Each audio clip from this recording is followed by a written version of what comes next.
no one that has a jersey on. It's nobody. Not even. I wouldn't even blame any coaches. What's going on with contract issues right now, right? Like, I mean, this happens all across the league. It's happened here. It's happened everywhere, right? You know, people trying to get contracts, trying to get paid, and I'll be a fool to spite my teammates because of a dispute I'm having with upstairs, or I wouldn't even call it a dispute. We're just having conversations about compensation. So, man, I was gonna be here. I mean, Derek saw me and he was surprised, but you know, it's not like I was telling everybody like I'm gonna be here. But man, I'm not that guy. Like I'm for the team, so I'm here. I'm doing what I got to do. I'm working. Is your hope that as you go through the process of training camp and everything, and keep going business as usual off the field, that you can get something done, reworking your contract? Hopefully.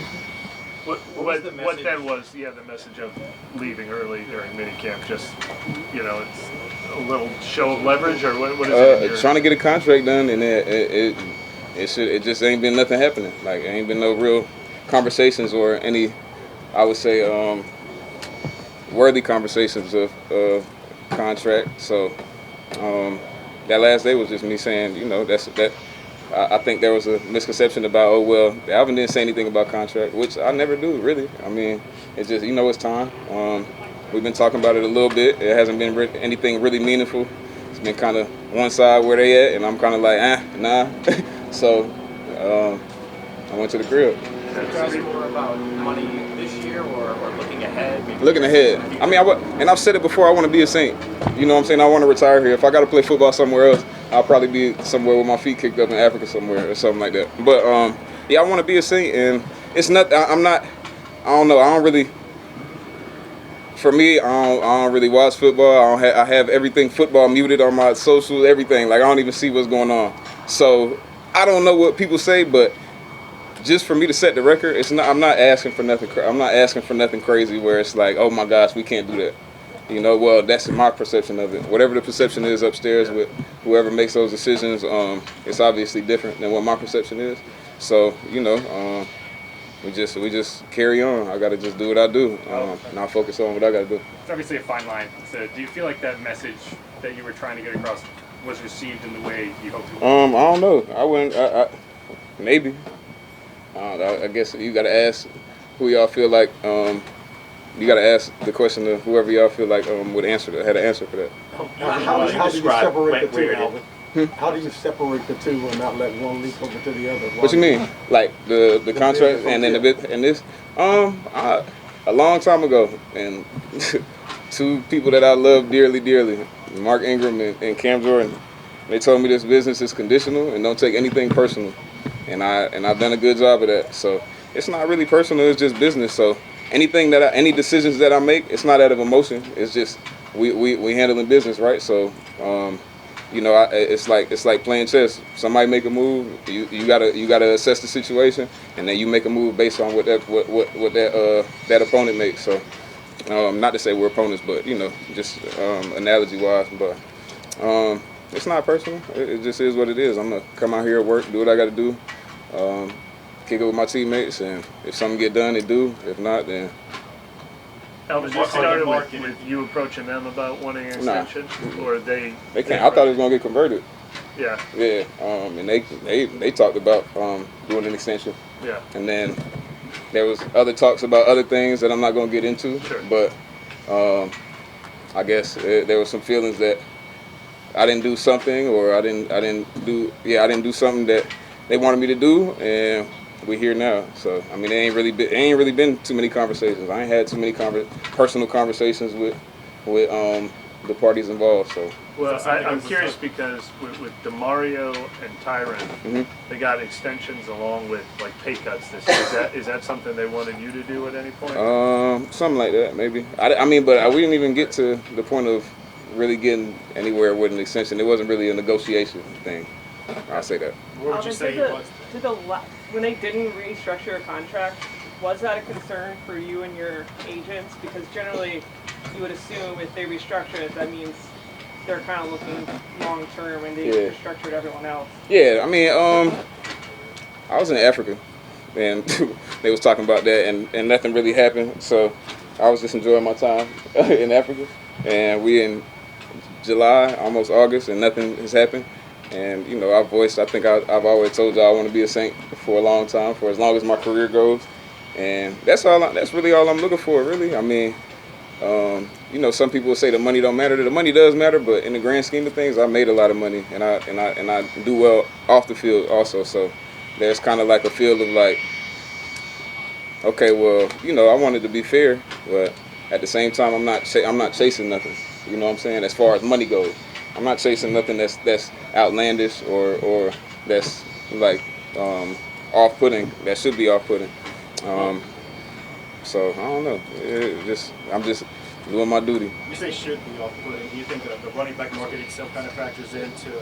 I mean, it does and it doesn't, right? Because I've never looked at the running back market and said, okay, that's what I should be paid.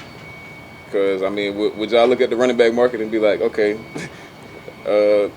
you can't. It's situational.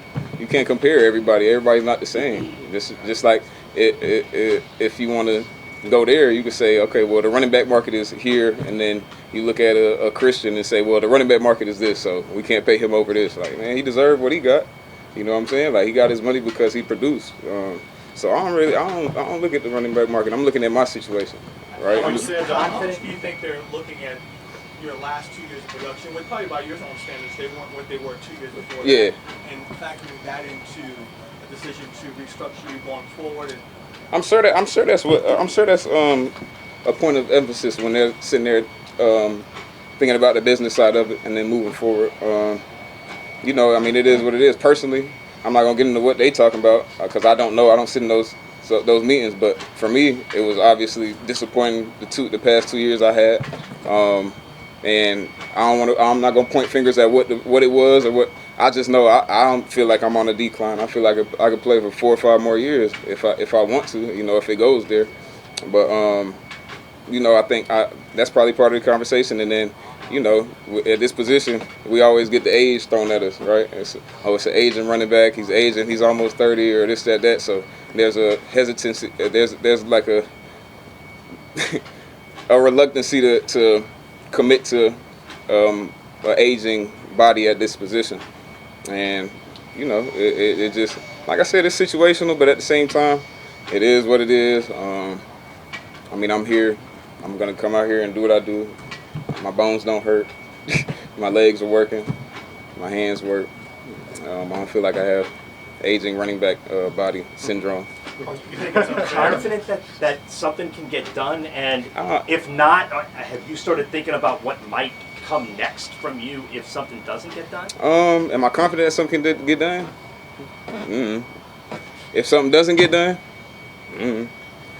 you know what I'm saying? It's like I'm just here. I'm just kind of like focused on me and kind of just keeping my mind right. You know, staying where I need to be at mentally, physically, emotionally to produce and play this game the way I've been able to play it for the past 7 years. I would love for something to get done. I love the city. I love the fans. I love my teammates. I want to be here, you know. But sadly, I mean, we saw y'all saw the Hard Knocks clip with the Giants. It's stuff that I don't. It's probably conversations going on about me that I don't know about. That probably, you know, people will look at it and be like, "Damn, they talking about him like that." And honestly, it's business. Like, I wouldn't feel no type of way. I'll just be like, man, it is what it is. But I would love for something to get done. Like I said, if it doesn't, then what can I do? Do you have a timetable in your head? I don't have a timetable. I've never put like, oh, if it don't get done by like I don't have a timetable. I would like something to get done. What's your philosophy about playing out the regular season if there is? If there's nothing done. Yeah. I'm here. I'm playing. I plan on playing. So if there's no commitment to years after this, then shit. I mean, I feel like y'all pay attention to football more than me. I know what that means. How much did the CBA changing with the fines being what they are now, did that influence your decision to be here? Not gonna lie, I don't know what the fines are, but I know it's probably more than missing half a day of OTA. 40 to 50,000. Yeah. So I'm not stupid. I ain't about to give up 40 to 50,000 a day. I mean, it don't take nothing to be here. I like LA. Alvin, just to clarify what you just answered to Brett, like you're here today and you're here through December even without a deal? Is your plan? Through January? I'm here today, man. It's beautiful. I'm breathing. Woke up. We got a good practice in. I'm here with my teammates. We'll see what happens. Let's take one or two more. We always like how blunt and honest you are, Yeah. especially with things like, is the team buying in? Yeah. What's your role in that? I mean, because sometimes you make it clear when you're questioning the direction of this team. I mean, culture's been a big topic this year. Like, where are you in the buy-in to this current team? Right? Man, I feel good. I think overall I feel good about where the team is going. I think it's some energy that we've been missing here the past 2 years. And then I just speak personally for offense. You know, we got a revamp with a new coaching staff. I mean, new offensive staff, right? And I think the guys on offense are kind of buying into that philosophy, buying into the vision. You know, it's refreshing to have some intentional help, right? And I think I love it. I think Derek loves it, being the captain of the ship. And you know, I think it's just kind of like a breath of fresh air. Like, okay, all right, let's go. We can go now. How much of an issue was kind of like the top-down leadership and accountability and all that stuff last year? I mean, I think I talked about it a lot. I think, and then I mean, we talked about it in private, right? It's like a lot of things were going on and nobody was saying anything about it, and it was just like, okay, well, let's go to the next game and the next game, and nothing was really getting addressed. And y'all know better than me when that happens, when things keep getting swept under the rug, people start disappearing, and a lot of people disappeared. So you just got to look at it like that, like you don't fire people for no reason. Do you feel like you're already seeing signs of that changing, though? Yeah, there's a different kind of accountability, I think, and I think like when we've been good around here, it was just unspoken. Like it was certain shit that you just don't do, and it was certain shit that you do, and when you keep that right there how it is, then good shit happens. When that flips and you kind of let a couple things here slide and a couple things there slide, then you get the result you got the past 2 years. And it accumulates and it compounds and it turns into some shit you don't want. It turns into a mess. You talking about like mistakes in practice? Yeah, or like just buying simple and showing up. Yeah, simple stuff. Mistakes. I mean, I'm a very big believer in detail. So when the detail lacks, then you start to get glaring issues, and then you kind of look at it like, well, you look at the big issue like just say a fumble or Derek standing right there, interception or something, and you look at it like, well, that was a fumble, you shouldn't have fumbled, but maybe it been a fumbling problem in practice for the past 2 weeks, and nobody said it. It's just like, all right, well, hold on to the ball instead of like, man, stop this shit. The next person that dropped the ball, it's over with, get out, like, and that's a lot of what was going on. So I think it's just kind of switched. The tide turned a little bit. You're here for your teammates as a running back and a player on this team, but how important is your responsibility as a tone setter? Yeah, I mean, this culture stuff. Yeah, I mean, I feel like since I've been here, I've never been a rah-rah guy, right? I say what I need to say when I need to say it. I usually go to guys and kind of talk to them on the side and say my piece and say what I see, and then I just set the tone on how I do, how I handle my business from a physical standpoint. The tempo I set, the urgency in which I do my job. So that's kind of been my thing. Some people want more, some people cool with it. I don't know. That's how I've known to do it. That's how I've been known to do it. That's how I've been doing it my whole life. And I don't know. I think that's just kind of that's kind of my place. I think we got guys that do the verbal and that got a kind of different leadership style. And everybody can't have the same leadership style. So I think and you can, I don't know, maybe you got to ask my teammates. Maybe my perception is different than everybody else's perception. Maybe my style of leadership might not be what people need, but I think it is. If not, then it's something to be talked about. I ain't never been scared of criticism or suggestions. So. Thanks, Alex. Cool. Appreciate y'all.